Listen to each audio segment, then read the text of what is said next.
جی diabetic نیفروپیتھی 3 چیزوں کا مرکب ہے، ڈائبیٹک، نیفرو اینڈ پیتھی. پیتھی یوزلی بیماری کو کہتے ہیں، نیفرو گردے سے ریلیٹڈ، اور ڈائبیٹک اگر گردہ شوگر کی وجہ سے خراب ہو جائے تو اس کو کہتے ہیں کہ ڈائبیٹک نیفروپیتھی ہے. جیسے کہ آپ کو پتہ ہے کہ ذیابیطیز یا ڈائبیٹیز جسے ہم کہتے ہیں ایک میجر کلر ڈیزیز ہے پاکستان میں نہیں پوری دنیا میں. کیونکہ آپ اپنے فیملی میں دیکھیں، اپنے آس پاس کے لوگوں میں دیکھیں، ہر 4-5 جس طرح آپ نے بتایا کہ 4-5 میں سے ایک بندہ ڈائبیٹیز کا شکار ہے. ٹھیک ہے، اور یہ بیماری آہستہ آہستہ بڑھ رہی ہے. وجوہات بہت سی ہیں، جس میں سب سے پہلے ہمارا لائف سٹائل ہے. لائف سٹائل سے مراد کہ ہم جو آج کل کھا رہے ہیں پی رہے ہیں وہ غیر متوازن ہے. ٹھیک ہے، تو اگر آپ وہ لائف سٹائل صحیح اختیار نہیں کریں گے آپ کو موٹاپا ہوگا، اور موٹاپا سب سے مطلب جڑ ہے، روٹ کاز ہے ڈائبیٹیز کی. موٹاپے سے دیکھیے شوگر، بلڈ پریشر، اور ویسے بھی اگر یہ نہ بھی ہو پھر بھی موٹاپا جو ہے گردوں کے لیے ٹھیک نہیں ہے. آپ کو فرض کریں موٹاپا ہے تو آپ کو شوگر ہوگی، شوگر کی وجہ سے آپ کو بار بار یورین میں انفیکشن ہو سکتا ہے. ٹھیک ہے، وہ انفیکشن آپ کو گردے کو افیکٹ کرتا ہے. شوگر بذات خود بھی آپ کی جو گردے کی نالیاں ہیں اس کو مطلب خراب کرتا ہے، پھر وہ سکڑ جاتی ہیں، وہ جو پراپر فنکشن وہ فلٹریشن کا کام کرتی ہے وہ پھر نہیں کر پاتی، جس کی وجہ سے آہستہ آہستہ آپ کے گردے خراب ہو جاتے ہیں. پھر اس گردوں کی خرابی کی وجہ سے بھی اور جو شوگر ہے اس کی وجہ سے بھی آپ کو بلڈ پریشر کی بیماری لاحق ہو جاتی ہے. تو بلڈ پریشر بھی بذات خود آپ کے دل کے لیے بھی ٹھیک نہیں ہے، اس کی وجہ سے بھی آپ کے گردوں کی جو نالی ہے اس پہ بھی پریشر پڑتا ہے اور وہ آپ کے لیے نقصان دہ ہوتا ہے. باقی موٹاپا جو ہے ویسے بھی بذات خود گردوں کے لیے اس وجہ سے ٹھیک نہیں ہے کیونکہ آپ کے گردے جو ہوتے ہیں اور آپ کا موٹاپا ہوتا ہے اس پہ پریشر بڑھ جاتا ہے گردوں پہ. آپ کا وزن بڑھتا ہے تو آپ کے گردوں پر پریشر بھی زیادہ ہوتا ہے، وہ زیادہ کام کرنا شروع کر دیتے ہیں، اور زیادہ کام کرنے کی وجہ سے وہ اس کی لائف ٹائم جو سیلز ہے، جو ٹیوبیولز ہے، جو نالیاں ہیں اس کم پڑ جاتی ہے، تو اس وجہ سے بھی آپ کی گردے جو ہیں کمزور پڑ جاتے ہیں. جب اگر شوگر کی وجہ سے آپ کے گردے خراب ہوں تو وہ ڈائبیٹک نیفروپیتھی کہلاتی ہے، اور اگر بلڈ پریشر کی وجہ سے بھی آپ کے گردے خراب ہو جائیں تو وہ ہائپرٹینسو نیفروپیتھی کہلاتی ہے. یہ دونوں بیماریاں جو ہیں وہ انٹر ریلیٹڈ ہے. جس طرح میں نے پہلے بھی ذکر کیا کہ شوگر ہوگی تو 60 to 80% لوگوں میں اس کے ساتھ بلڈ پریشر بھی ہوتا ہے. ٹھیک ہے، تو وہ دونوں سائنرجسٹک کام کرتی ہے، دونوں ایک ساتھ مطلب دونوں ہی رسک فیکٹرز ہیں. وہ آپ کو فرض کریں اگر شوگر ایک بندے کو صرف شوگر ہے، اس کے گردے فرض کریں 10 سال میں خراب ہوں گے، تو اگر اس کے ساتھ بلڈ پریشر بھی کنٹرول نہیں تو شاید 5 سال میں خراب ہو جائے اور ڈائلیسس پہ چلا جائے.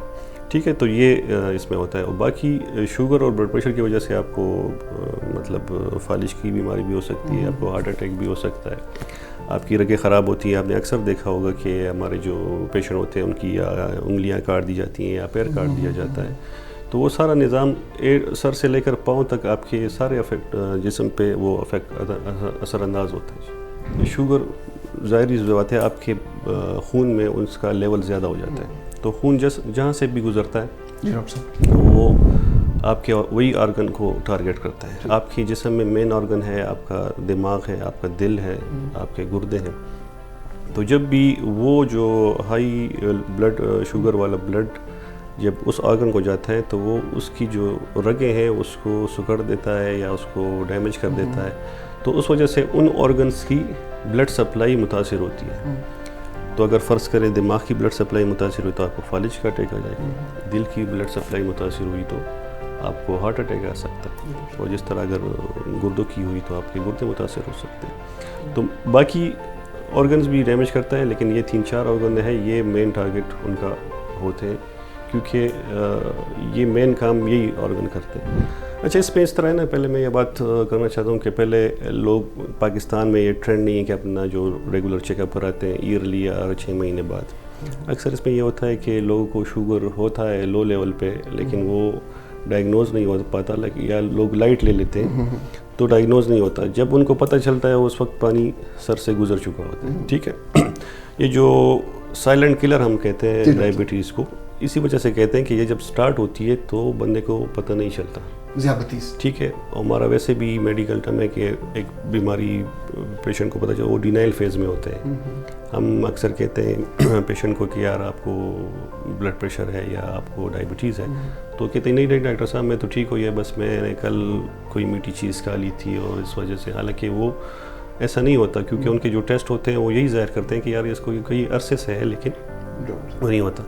تو انیشلی اس کے علامات ظاہر نہیں ہوتے, اور جب پیشنٹ اس کو اگنور کر لیتے ہیں تو آہستہ آہستہ علامات ظاہر ہوتے ہیں. علامات میں کیا ہوتا ہے, سب سے پہلے یہ نہیں ہوتا کہ آپ کو شوگر ہو گیا اور مہینہ بعد آپ کے گردے خراب ہو جائیں. وہ ٹائم لیتی ہے, 5 سے 10 سال یا زیادہ سے بھی, ڈپینڈ کرتا ہے کتنا ہائی شوگر ہے, اس کے ساتھ کوماربڈس ہیں, مطلب بلڈ پریشر ہے, دل کی بیماری ہے یا اور بیماریاں ہیں کہ نہیں ہیں.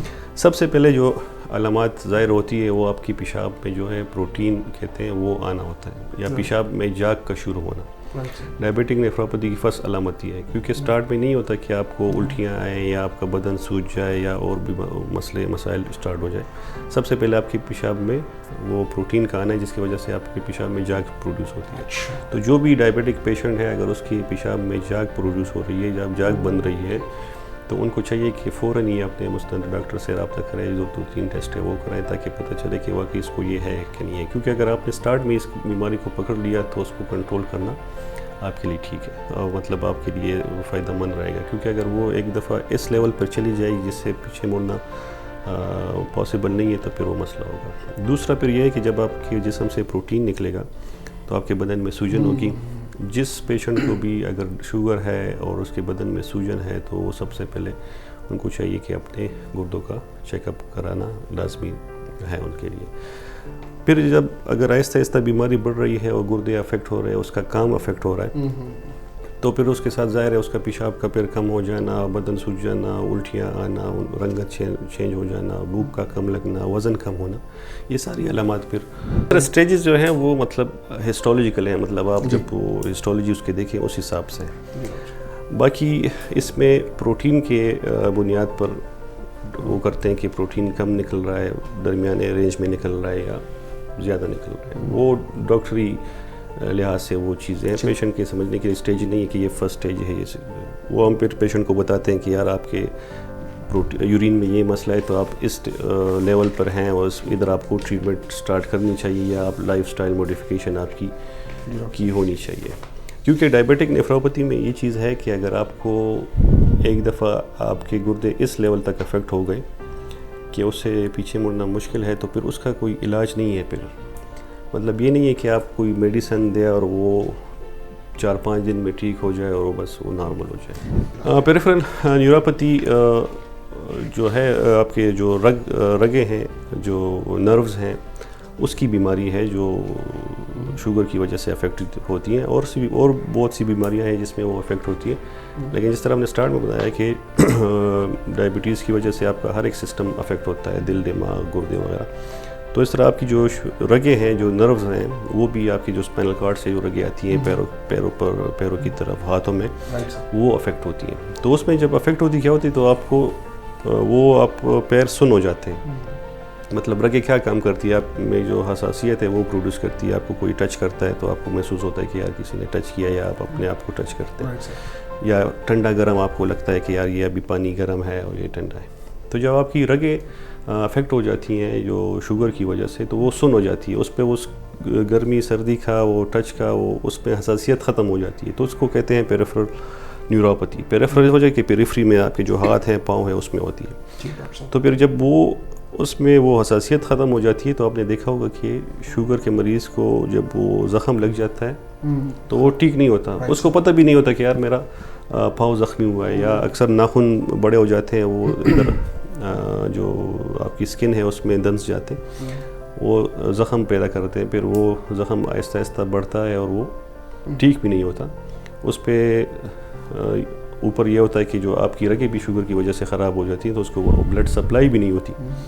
تو یہ دونوں چیزیں, رگیں اور جو آپ کی ویسلز ہیں, وہ دونوں خراب ہو کے آپ کے زخم کو اتنا بڑھا دیتی ہیں کہ وہ واپسی اس کی ناممکن ہو جاتی ہے.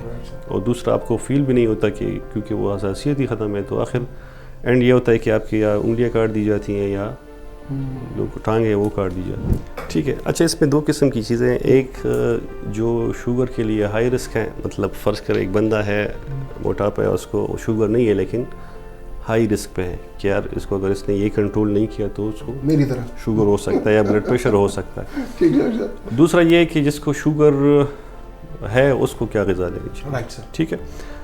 دونوں کا جواب یہ ہے کہ بیلنس ڈائٹ. بیلنس ڈائٹ میں آپ کا کیا آتا ہے کہ آپ کی سبزیاں آتی ہیں, آپ کی جو فروٹس ہیں فریش فروٹس ہیں وہ آتے ہیں. ٹھیک ہے.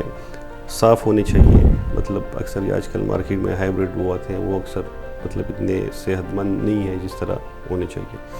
اکثر وہ کو انجیکشن بھی دیتے ہیں, جو چکن ہے اس کو بھی انجیکشن لگائے جاتے ہیں, جو میٹ پروڈکٹس ہے اس میں بھی لگائے جا سکتے ہیں. تو وہ بیلنس ڈائٹ آپ کو لینا چاہیے. دوسرا یہ کہ اکثر میں اپنے مریضوں کو کہتا ہوں کہ آپ جو شوگر والے مریض ہیں 6 سے پرہیز کریں. اردو کا ورڈ 6 نہیں ہوتا, 6. اچھا کس چیز سے؟ چائے, چینی, چپاتی, چاول, چکنائی. ٹھیک ہے. ٹھیک ہے. چاول بھی مطلب موٹاپا کاز کرتا ہے, چکنائی بھی ہوتی ہے اور میٹھے بھی ہوتے ہیں. تو وہ چکنائی, ہر قسم کی چکنائی جو گھی والی یا گھی میں تلی ہوئی چیزیں ہیں اس سے پرہیز کریں. چائے میں اکثر چینی وہ چیزیں, وہ چپاتی بھی مطلب اس کے ساتھ آپ کہیں کہ گندم کی جگہ کوئی اور جوار کی یا مکئی کی اس کی وہ کھائیں. باقی آپ نے واک کرنا ہے, مطلب یہ تو یونیورسل رول ہے کہ آپ نے دن میں کم از کم 30 سے 35 منٹ واک کرنی ہے. برسک واک کہ آپ کو پسینہ ہے, آپ کو آپ کے سارا مسل یوز ہو, یہ کرنی چاہیے. اچھا ٹائم پہ اٹھنا ہے, ٹائم پہ سونا ہے. اچھا اکثر ہم کرتے ہیں کہ یہ جنک فوڈ جو ہے برگر, پیپسی, یہ چیز بڑی خطرناک چیز ہے گردوں کے لیے بھی, بلڈ پریشر کے لیے بھی, اور شوگر کے لیے, ہارٹ کے مریضوں سب کے لیے. ٹھیک ہے. اچھا دوسرا ہماری جو بیڈ ہیبٹس ہیں اس میں اب ہم جیسے ہی کھانا کھاتے ہیں بس سو جاتے ہیں. ٹھیک ہے. یا ہماری ٹائمنگ ٹھیک نہیں ہوتی. آپ کو پرانے زمانے میں لوگ کیا کرتے ہیں, صبح اٹھ کے نماز پڑھتے ہیں, ناشتہ کرتے ہیں, پھر کھیتوں میں چلے جاتے تھے, پھر 11 بجے کوئی خوراک, پھر کھانا, اور پھر شام کے بعد کھانا, اور پھر اس کے بعد 2 گھنٹے بعد عشاء کی نماز, اور پھر سو جاتے تھے. تو جو ٹائم ہوتا تھا وہ 2 گھنٹوں تک ہضم ہو جاتا ہے. ہم کیا کرتے ہیں کہ عشاء کی نماز کے بعد کھانا کھاتے ہیں اور بس ایک دم سے ہی بس موبائل لے کے سو جاتے ہیں بس. اچھا اس طرح جب آپ کے گردے فیل ہو جاتے ہیں, ڈائبٹیز ہے جس چیز کی وجہ سے بھی, آپ کے پاس پھر 2 آپشن بچ جاتی ہیں. یا آپ نے ساری عمر ڈائلیسس کرنی ہے, یا آپ نے پھر گردہ تبدیل کرنا ہے جس کو ہم رینل ٹرانسپلانٹ کہتے ہیں. ٹھیک ہے. باقی جو میڈیسن ہے وہ اس کے لیے نہیں ہوتی کہ آپ واپس ڈائلیسس سے ہٹ جائیں, وہ صرف آپ کی جو کمیاں ہوتی ہیں وہ جو گردے کی خرابی کی وجہ سے, مطلب گردہ جو ہے صرف پیشاب ہی نہیں بناتا, اور بھی بہت سے کام ہیں جس کو وہ کرتا ہے, اور جب یہ کام چھوڑ دیتے تو آپ کی افیکٹ ساری باڈی پہ ہوتے ہیں.